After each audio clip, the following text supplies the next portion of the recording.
Bienvenue à ce rendez-vous de l'information sur ESAE TV, le sommaire. En prélude à la célébration de la 74e journée des Nations Unies prévue ce jeudi 24 octobre, les agences de l'ONU au Bénin ont émis un bilan lié aux activités menées dans le cadre des objectifs de développement durable. C'était à l'occasion d'un point de presse donné ce mardi 22 octobre 2019 à Cotonou. Toujours au cours de cette édition, nous irons à la découverte des heures jumelles, encore appelées heures miroirs. Mohamed Salah et Khalidou Koulibaly font partie des 5 footballeurs africains retenus sur la liste des finalistes du Ballon d'Or 2019. Une liste publiée par France Football hier lundi. Plus de détails dans un instant. Papa. Oui, ma fille. Tu sais, je t'ai dit qu'après mon bac, je veux devenir journaliste reporter d'image, non? Papa, tu penses m'inscrire où? ESAE. ESAE, papa. Waouh! Maman, maintenant que j'ai eu le bac, je veux faire les finances et trésors. Tu comptes m'inscrire où? ESAE, mon fils. ESAE? Oui, maman. Papa. Oui. Tu sais qu'après mon bac, je veux être diplomate, non? Et tu comptes m'inscrire dans quelle université? Mais ESAE, naturellement. ESAE? Merci, papa. À ESAE, vous êtes bien formé dans les filières comme administration du travail et de la sécurité sociale, administration générale et territoriale, administration des impôts, gestion des marchés publics, planification et développement local, droit et sciences économiques et de gestion. ESAE, c'est aussi sa télé numérique ESAE TV et son journal L'Informateur. ESAE, c'est à Bedjromede, 3e rue après le carrefour 16 ampoules allant à Jericho. Numéro de téléphone 98 98 14 00 96 80 55 11 90 93 65 21. ESAE, l'excellence a un nom.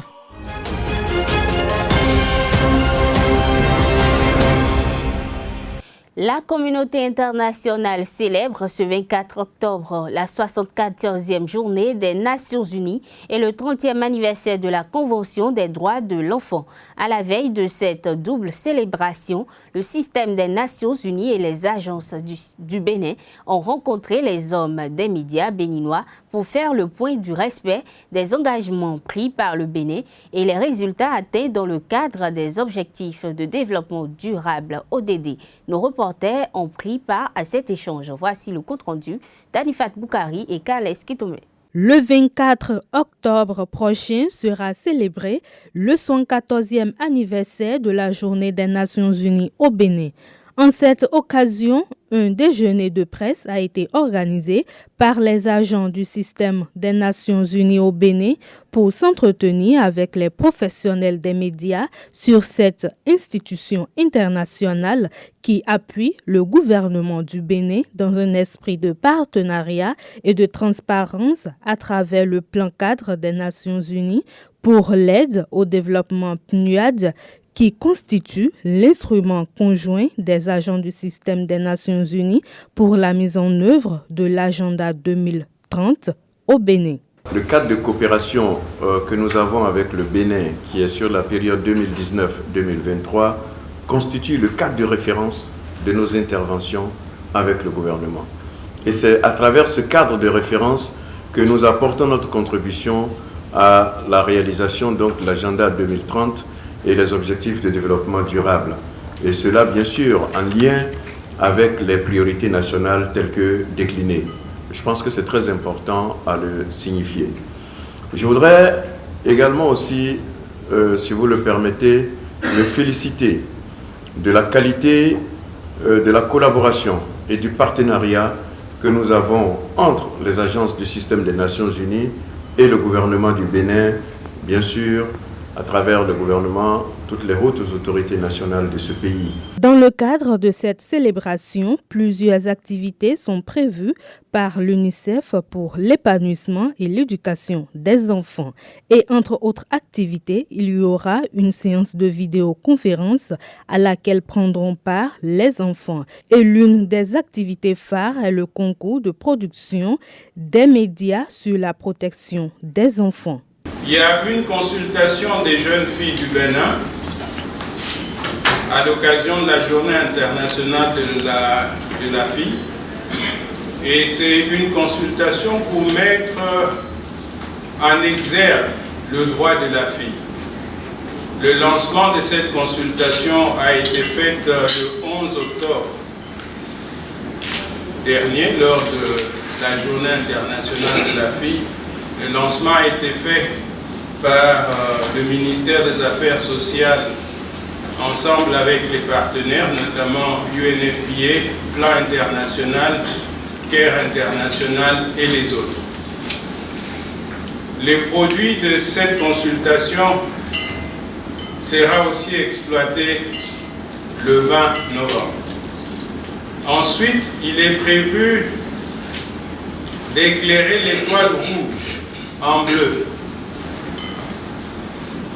Je parle sous le contrôle de mon patron de communication qui est au fond de la salle. Et ça sera illuminé en bleu pour 3 jours à partir du 20 novembre. Ensuite, il est prévu que le 19 novembre, les enfants prennent le contrôle de l'équipe pays du système des Nations Unies. Ce que ça veut dire, c'est que ce jour-là, les jeunes et les ados prendront les commandes de chaque agence du système des Nations Unies au Bénin. Comme tous les ans et conformément aux prescriptions de l'organisation, cette journée doit être commémorée à l'échelle planétaire et le gouvernement béninois et les agents du système des Nations Unies entendent travailler à la réalisation de l'agenda 2030 au Bénin. À l'occasion du point de presse, la représentante intérimaire du programme des Nations Unies pour le développement a fait le point des avancées réalisées par le Bénin pour le bien-être des populations et surtout pour la lutte contre la pauvreté en accord avec les objectifs de développement durable. Les propos de Madame Ginette Mondongou Camara ont été recueillis ici. Suivez. Tel que dont j'ai rappelé la définition tout à l'heure. Donc un adulte sur 6. Au niveau des enfants, c'est un enfant sur 3. C'est donc 33% des enfants qui souffrent de la pauvreté sous une forme comme une autre. Donc ce sont vraiment donc, les parties les plus vulnérables de nos populations. Qu'est-ce que le programme des Nations Unies fait à ce niveau-là, en dehors des analyses qui permettent au gouvernement, qui peuvent servir d'aide à la décision pour que les politiques soient plus efficaces. Donc en dehors de ces analyses-là, le PNUD a des programmes spécifiques en faveur des communautés qu'il mène en collaboration avec les partenaires, que ce soit les partenaires gouvernementaux ou les partenaires techniques et financiers. Je voudrais revenir sur 2 programmes particuliers qui ont un impact assez important dans la commune de Bonou, puisque c'est une commune où il y a une bonne partie des femmes, parce que la pauvreté des enfants, revenons sur la pauvreté des enfants, c'est-à-dire est-ce que les enfants, par rapport à la pauvreté multidimensionnelle, est-ce qu'ils vont à l'école? Est-ce qu'ils bénéficient de soins de santé? Est-ce qu'ils ont accès à l'eau potable? Est-ce qu'ils ont accès à de l'assainissement? Est-ce qu'ils ont accès à l'électricité, par exemple, si je reprends ces indicateurs? Dans la commune de Bonou, on a constaté donc qu'il y a beaucoup de gaps en matière d'accès à tous ces indicateurs-là de bien-être et de conditions de vie. Qu'est-ce que le PNUD fait là-bas en collaboration donc avec le gouvernement du Japon et le gouvernement du Bénin? Donc pour sortir, il s'agit donc d'agir au niveau des familles.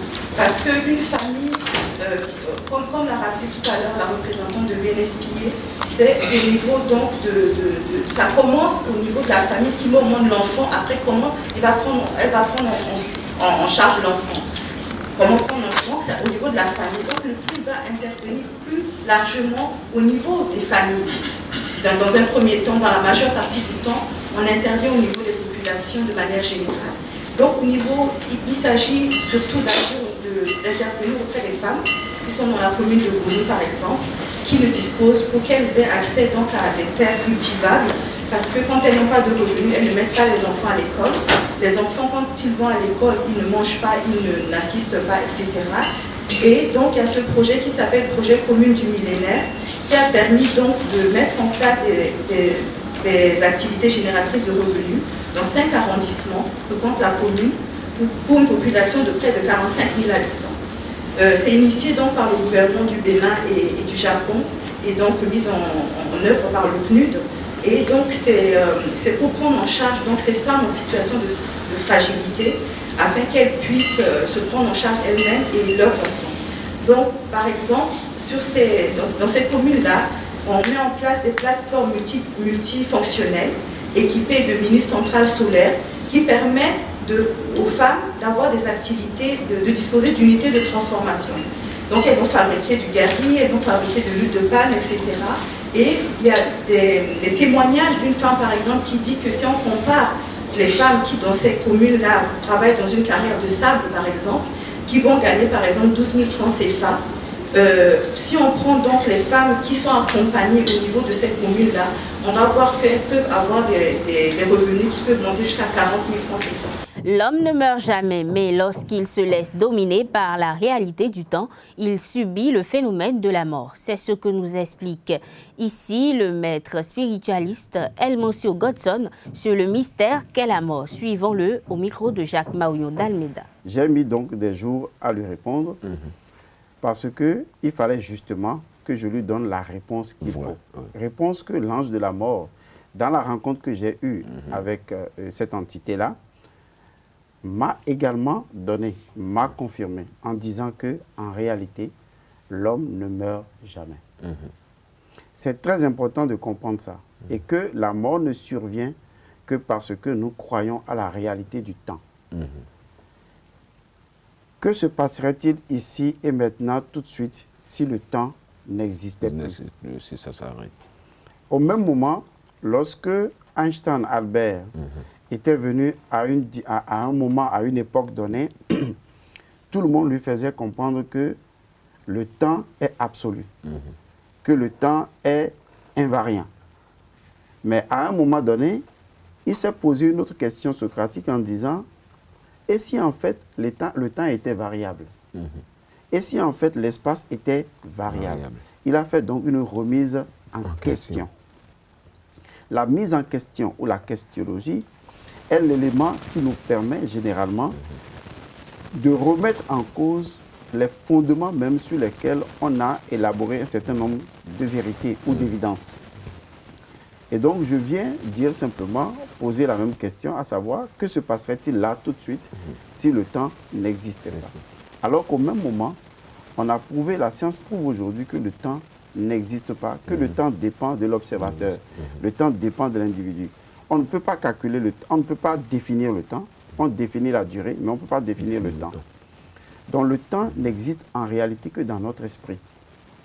Lorsque vous êtes amoureux d'une femme et que vous êtes ensemble, le temps semble passer rapidement. Mais lorsque vous êtes dans un calvaire ou lorsque vous êtes en prison, le temps semble être élastique. Alors, vous comprendrez que tant que l'être humain laissera sa conscience dominée par le temps qui est appelé dans les enseignements ésotériques Satan, le grand diviseur, lorsque sa conscience est dominée par le temps, il subit le phénomène de la mort. Mais lorsqu'il transcende le temps, lorsque sa conscience sort de la temporalité, il ne fera plus l'expérience de la mort. C'est pourquoi l'ange de la mort dit que la mort n'existe pas et que ce n'est pas lui qui donne la mort. Nommez-moi une seule chose qui peut mettre fin à la vie. Non. On peut mettre fin à une existence temporaire, mais on ne peut pas mettre fin à la vie. Donc la vie se transforme, la vie se métamorphose. Si vous voulez définir quelque chose comme la mort, c'est celle-là, c'est-à-dire la transformation de la vie dans une étape de la vie à une autre étape de la vie. Et donc, il ne s'agit pas d'une fin définitive, puisque la vie ne peut pas être finie.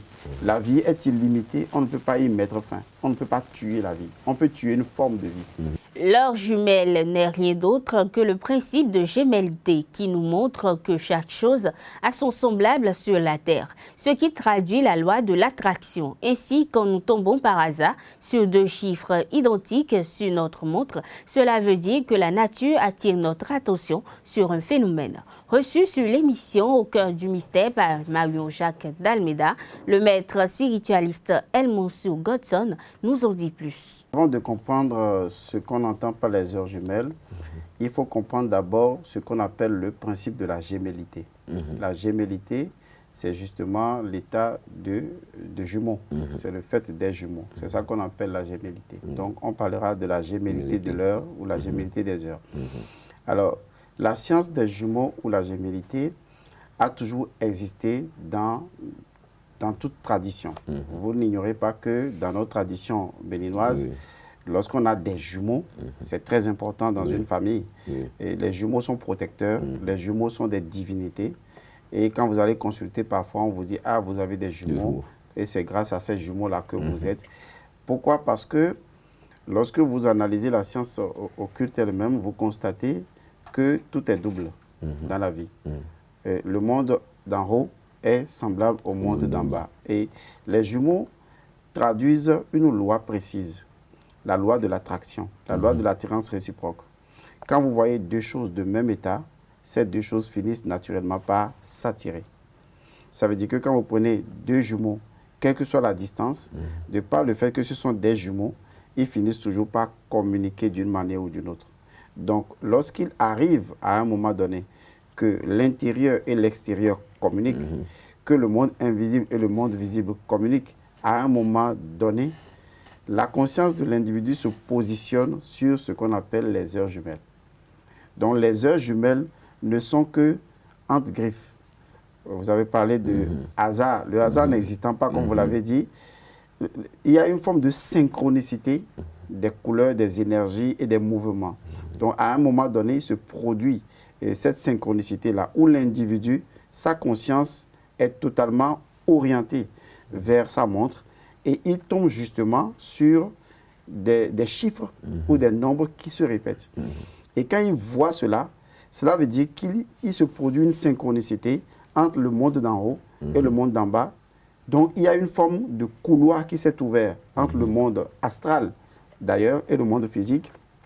Il y a une forme d'appel qui se produit entre l'intérieur et l'extérieur et qui impose à l'individu une seule chose. Éveille-toi, comprends un message. Quelque chose est en train de se dérouler en ce moment.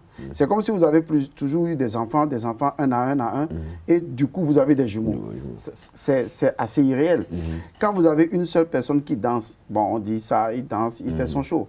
Mais quand vous avez deux personnes qui dansent, et bizarrement, qui dansent en faisant les mêmes mouvements, on appelle ça de la synchronisation, de la synchronicité. Et ça, ce n'est plus le fruit du hasard, entre griffes. C'est un message qu'on traduit, un message d'une harmonie parfaite qui tente à nous dire que ce que tu vis en ce moment, tu peux mieux l'appréhender si tu comprends le message de l'heure jumelle. Et c'est ça qui est très important. Et ce n'est pas forcément une question d'heure, c'est une question de numérologie. Donc on se retrouve devant 6h06 et on dit waouh, ça peut dire quoi? Devant 8h08, on dit oh, mais j'aurais pu tomber sur 10h10. Pourquoi je tombe sur 5h05? Vous voyez, pourquoi je tombe sur 19h19? Et donc c'est là que ça titre dans la tête, on se dit non, il doit y avoir quelque chose. Mais j'aurais pu tomber également sur tout le temps 10h10. Mais pourquoi je saute de 10h10, après je tombe sur 21h21 minutes? Vous voyez? Et ça, il y a des gens qui font l'effort même d'y échapper et bizarrement, ils tombent toujours dans les heures jumelles. Donc ça veut dire que franchement, votre esprit intérieur tente de communiquer avec votre extérieur pour créer une synchronicité, faire passer un message et vous dire, si tu comprends ce message, tu peux t'en sortir. La liste des 30 finalistes du Ballon d'Or 2019 a été rendue publique ce lundi soir par France Football. Parmi eux figurent 5 footballeurs africains, dont Sadio Mané, Mohamed Salah, Pierre-Emerick Aubameyang, Riyad Mahrez et Kalidou Koulibaly. Ils sont en compétition avec les recordmen de cette distinction, Lionel Messi et Cristiano Ronaldo. Le nom du vainqueur sera révélé le 2 décembre prochain au théâtre de Châtelet à Paris avec Sandy Heribert et Didier Drogba en maître de cérémonie. Le football béninois pleure depuis ce matin la disparition subite d'Oseni Bachirou, ex-international béninois. le capitaine des Écureuils juniors lors de l'épopée de 2005, cet été au centre hospitalier départemental du Borgou des suites d'une courte maladie dans sa 34e année. Il était précédemment entraîneur adjoint d'Entente FC de Kondi, club avec lequel il a remporté la Ligue 3 la saison dernière. Il a été enterré selon les rites de l'islam. Mesdames et messieurs, c'est sur ces notes que nous bouclons cette édition. Merci de l'avoir suivi. À bientôt.